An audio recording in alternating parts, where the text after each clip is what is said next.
Alright, good morning guys. Now, I'm here in Santa Rosa, Laguna. At isi-share ko po yung business natin kanila Ma'am Angie at kay Ma'am. So now, start na po tayo guys. And tignan niyo po kung maganda itong presentation and I will decide para pagtulungan natin. Okay? Hello. Ayan po si Ma'am Angie. Okay, start.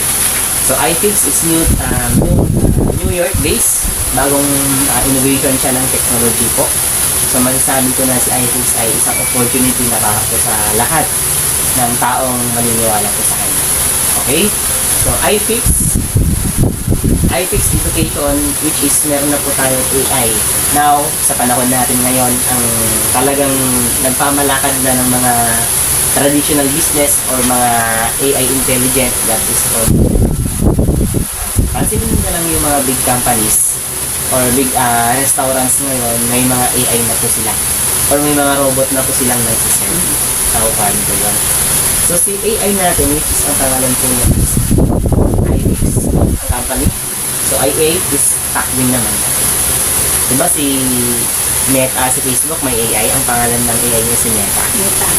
Diba? So si iFix naman ang pangalan ng ano niya AI. No? So, Takwin? yes po, Takwin. Now, ito na po siya, Team Growth and Development. So, sabi ko nga, 2018 po siya and 2024 po siya nakilong. 6 years po siya na ginawa po yung AI natin.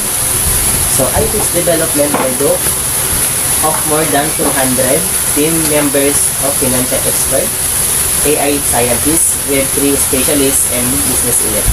And so, ito ma'am yung sistema na ginawa ng mga financial expert last 2018 pa po. So, ang galing no? 6 years talaga na na-develop yung AI boat natin. Ngayon, dito naman po siya pinag-aaral sa the University of Chicago Boat School of Business. So, itong school na to, dito talaga dinidevelop yung mga AI platform ngayon na nagsisilabasan.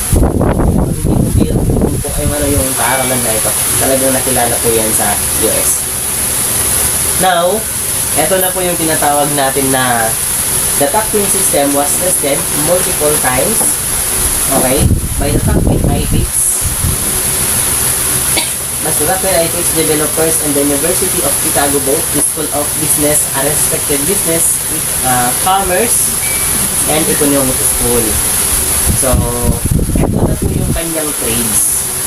So, kung makita nyo naman yung charts niya, talagang good siya. And ang tawag kasi doon is candlestick, yung baba-akyat, baba-akyat. Sa mga nagmamanual trading po, nag-buy and sell po ang tawag doon. Pero tayo po, si system, si Takwin na po yung nag-buy and sell po sa kanyang trades. So, sabi nga dito, inulit po siya ng ilang beses bago po siya nilabas. And nung good na po yung trades niya, siyempre, dahil legit po tayo, inabasan po ng US Securities and Exchange Commission, iFix LDT, ito na po yung set number po na. So, ito pwede kasing dayain to, pero pag i-search niyo po sa Google, tama po yung number po niya. Tama? And ang nag-register po, si Guillerme sa New York. Okay? New York. Na-featured na rin po tayo sa Yahoo Finance, sa Fintech Futures, and sa Ibig sabihin po, nakilala na po yung company natin. So, makanyag na po siya. Ngayon po, sila po yung mga core members which is namamalakan po ng iFix. Guillermo D.A. P. Marquez, CEO. CEO si Alex Jensen and CTO naman si Ford Cooper. And yun, no? So, iFix Roadmap 2025 first quarter po nagkaroon tayo ng Tokyo Operational Centers, Global Meetup Tour, Events and Advertising at Airport and High-Speed Railway Station. So, ito po makikita po natin. Ito po yung 2025 niya sa Tokyo, Japan. Ito naman po is Singapore, Kuala Lumpur, Malaysia, and Hanoi, Vietnam. Ito na po yung mga bansa na nagkaroon sa business conference. Hong Kong, Bangkok, Thailand, and South Korea.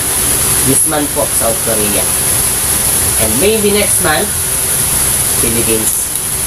And New Delhi, India, Nigeria, and UAE, Dubai. Sa November po. Sa sa Dubai and Brazil. So, yan ma'am yung mga bansa na pupuntahan ng iFix. So, breaking news is nakalista rin po tayo sa Nasdaq. Sabihin mo anong nakalista sa Nasdaq. Nandun na po siya sa stable platform na yung company is mataas. Okay? And, ma'am, ito good news kasi ito sa atin, sa Terminal 3, nakalagay po doon yung billboard natin iFix. Na-advertise tayo sa airport natin. And, ito po, iFix Operational Center. Sa 2025 naman po yan. So, ito po, South America naman po sa third quarter. And, fourth quarter naman po sa Middle East.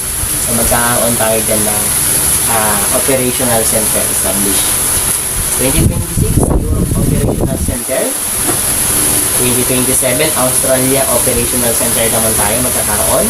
And 2028, AGI Empowering Healthcare and Mental Health Sector. So, pagdating po ng 2028, pwede na po tayong magpakonsulta sa ano natin, application natin, sa kumpanya natin, wala pong budget.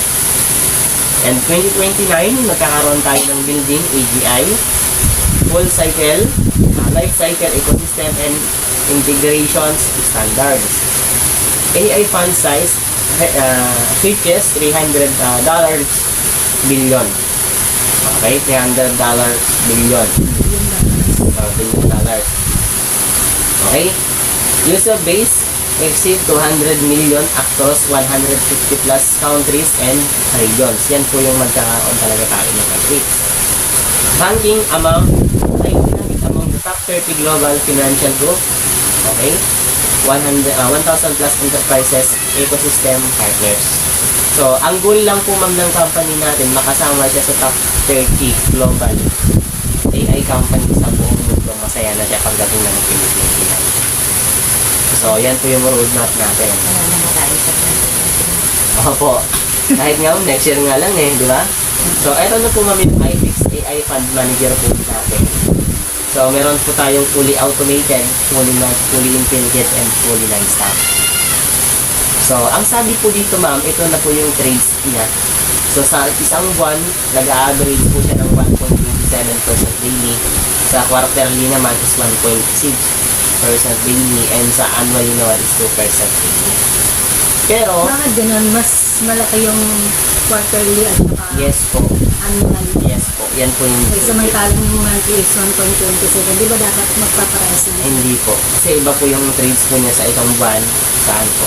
Okay, ngayon po ma'am, ito po siya. How to earn in iFix. Example competition. Naglagay po kayo ng 3,000 USDT, earn 27 USDT daily. 1 year lock-in po, nakaka-lock-in po yung capital mo, pero real time naman po ang pag-withdraw mo. Magkano minimum withdrawal? $10 po. $10. So, sa 3,000 ma'am, kumikita po kayo dito ng 27 USDT times 30 days, equivalent po 810 USDT times natin sa 57, nag-average po ng 46,000 po. So, sa 46,000 times 12 months, kasi 1 year nga po siya, 554 na po siya in 1 year. So, minimum capital is 1. So, sample competition, annual AI fund, ito po ma'am. Pag mag-compute po kayo, so 500 times 0.2 Ano yung $500? dollar po. Yes. So, 1,000 po times 0.2 times 0.5. Ito po So, yan yung kita ng company. Yes, Kasi 0.02. yes. Para hindi po kayo maguluhan, ganito na lang po pag-compute nyo. Kasi kung ganyan po, medyo mahirap po sundin. Ganito na po siya gawin na. Let's say, example, naglagay ka ng $1,000 times mo sa 0.09% lang po tayo. Okay? 0.9 lang po tayo. 0.9%. Ngayon, equals natin, ayan na po yung daily mo sa 1,000.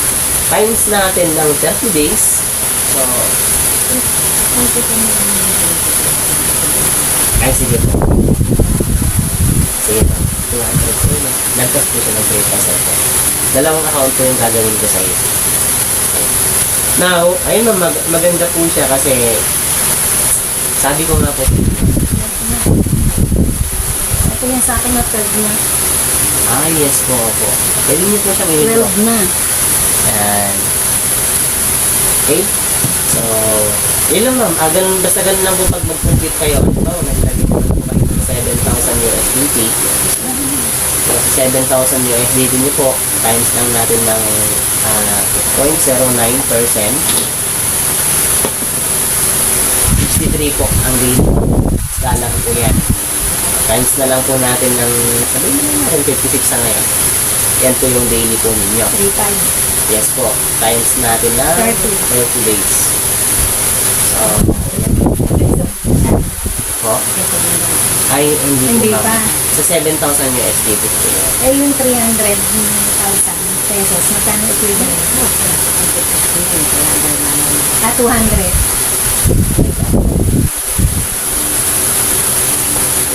61. 3,700.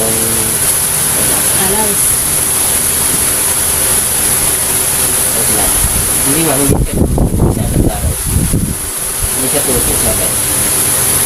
3278.69.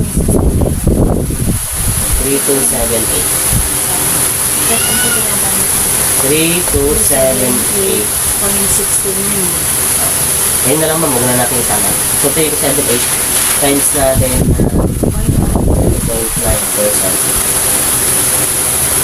So, yan ma'am. Ayun yung ano mo. Daily mo. $29. Opo. Dollars. Hindi, ano na po yan? Ano yan? 29.5 Dollars dollars yan. daily. Oo. Times 30. Times magkano conversion? Sige, sabihin mo na lang 57 na yan. Sa balikan. Mostly, ano kasi, tumataas na mga 50,459. Sige, paki-compute para times ipipicturean. copy natin, no? Oo. So, yan po siya. Ngayon, times Times natin ng 50,000. 57,000. Ano mo naman sa Isang 50,000? buwan. Not bad. Di ba? So, yun po. Grabe, may bagong tubo.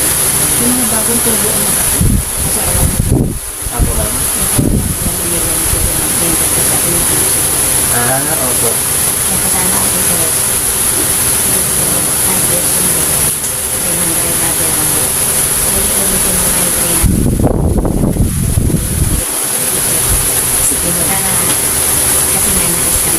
O din, mag-beses na Normal po, ano? scam. So, meron naman tayong buyout system, ma'am. Kung gusto nyo i-buyout yung BIP1 nyo, Ano yung buyout? buyout, ma'am. Ito Ano kasi ibig sabihin ng buyout? bibilhin nyo po, ma'am, yung BIP1 rank po ninyo. Ano yung BIP1? So, BIP1 rank, automatic po kasi na may additional income pa po yan. Katingin lang ano ng income ng mga BI. Pwede ba ako sa BI ka lang? Yes, po, ma'am. Magkano? Ano yung dapat sa parang Yung